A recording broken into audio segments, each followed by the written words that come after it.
Meclis, ji bo hilbijartina serokê meclisê dibin serokatiya serokê demkî Deniz Baykal de civiya.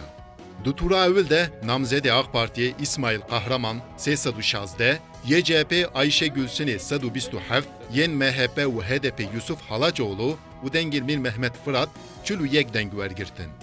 Du tura duyem de dengên Kahraman de hebzê bûn, yên MHP de, yên CHP û HDP yek daget. Namzedê AK Partiye İsmail Kahraman du tura sêyem de 316 deng wergirt û bû serokê meclisê.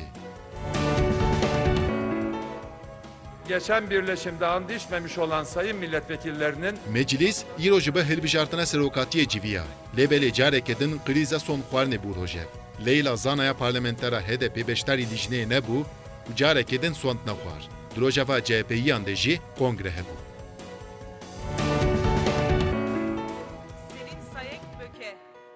Piştî hilbijartina serokê meclisê li ber lijneya meclisê rojeveke têr û tijî heye. Dê ewil dîwana serokatiyê ya meclisê diyar bibe, piştre jî dê qonaxa avakirina hikûmeta 64 dest pê bike.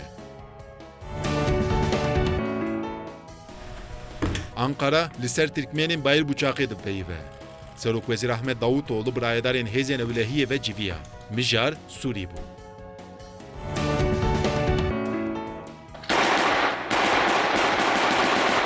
Tirkmenên li Bayîrbuçaqê hatine dorpêçkirin.